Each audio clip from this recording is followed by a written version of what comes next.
Hey everybody, Jem Schofield here with the C47 and another episode of Random Acts of. I'm actually up in Toronto, Canada, fantastic city, and I'm actually here, what's the second actually, third actually, fourth actually.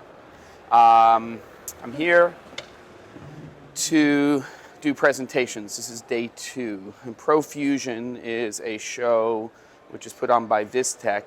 A little bit different than most of the trade shows you might have gone to if you go to some in this industry, because they're the ones that put on the trade show, and then they have vendors who are there, which is not unlike regular trade shows, but they actually sell product here. So they have an entire area which is kind of like a retail store, and people go and look at things, and then if they want them, they can go buy them, and not kind of like under the counter the way it sometimes happens.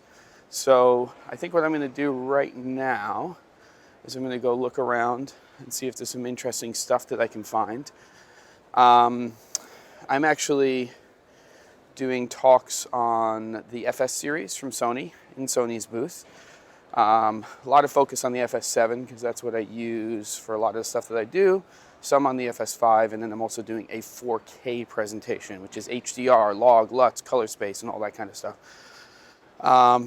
Nobody's here yet, which is the best time for me to show you stuff. So let me go find something.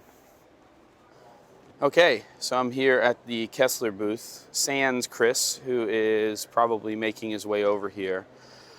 And the thing that I wanted to show you guys was this right here, which is the Shuttle Dolly. I've used the Dana Dolly on and off over the years, and this is, I'm not going to say Kessler's answer to that, but it is definitely something that's a similar type of product. Really interesting because unlike the Dana Dolly, what's interesting about the Shuttle Dolly is, yes, you can go into a hardware store and just get track, and you can also get sort of a buildable track from them, which you can build at different lengths. But you can actually gear this thing. And it's not on here right now, but right here there's also basically a friction module that you can put on here. So when you're on lighter cameras, you can create a little more friction. Smooth as butter and well priced, sort of sitting in the about $1,000 US price range. And I'm really excited to give this a spin at some point. It's not for every project, but there's definitely times where you want more than what a slider is going to give you, and you really want to get into longer tracks and longer moves. So there it is, the Shuttle Dolly from Kessler. Okay, FIILEX, lights that I use. I like them. They're some of the only kind of, well, I'd say, family of harder LED sources. Lights like the Q500, the Q1000, and then this one right here, which is pretty interesting, which is the M1. And it's pretty interesting because it's a larger fixture for them and color tunable. All the normal FIILEX stuff is in there.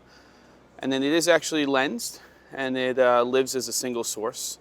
And again, not a light that I have any experience with yet, though I've used a lot of their other lights.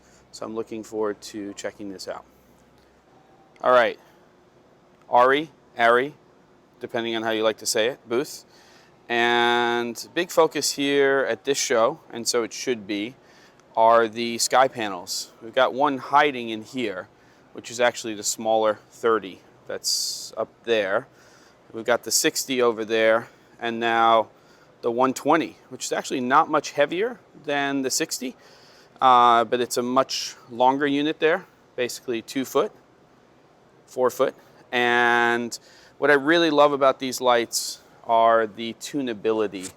With the latest 2.0 firmware, which was announced at NAB, you can essentially make these lights any color you want. They also have a library of essentially Lee and Roscoe gels inside of them, and they can play pretty much any color temperature you'd want in normal production. I'm not really interested in the remote phosphor units that they make. For me, that's sort of in Cineo territory. but when it comes to larger color tunable fixtures, the sky panels for me are really interesting. I'm actually going to be doing a workshop out in LA in November at Able Cine, and I'm going to be doing a lighting one, and we're looking at actually having these sky panels in that workshop. So more information to follow, but I'm excited about these suckers, and I could see them playing with a lot of other fixtures on projects. So apparently this is actually Miller Tripod's first time at ProFusion.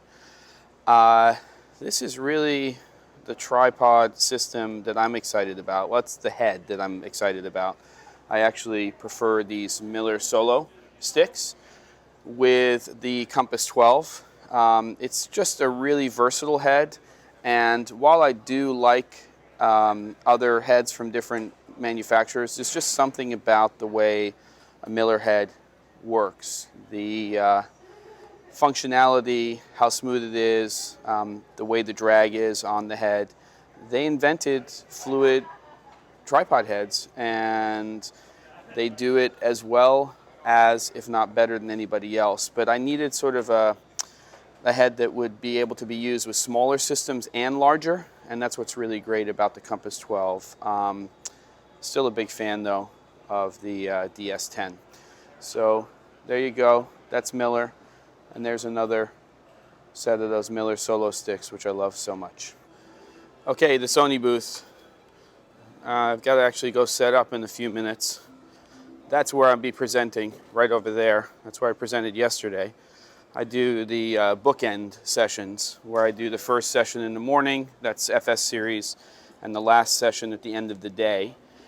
And again, I'll be talking about all things 4K, log, LUTs, things like that. That, by the way, is the 1303 HDR monitor from SmallHD. I'm in love with that thing. It is awesome. Check that out right there. Got a little SD card slot. Have all my log, well, my LUTs, not my log. My LUTs for log shooting. Dedicated scope input buttons. Dedicated LUT button. And, of course, the standard SmallHD functionality. So I'm going to actually go and get my bags now, and I have to set up for this sucker. So there you go. Let me go ahead and... Ugh. Okay, so there you have it. Just a few of the things that are interesting to me. I am also interested in the DJI Mavic Pro, but I will fortunately be getting one of those at the end of October, so I don't have to bother those guys over there too much about that. They're over there. So I'm going to get one. I'm going to fly the thing. I'm going to talk to you about it. And that is another episode of Random Acts Of.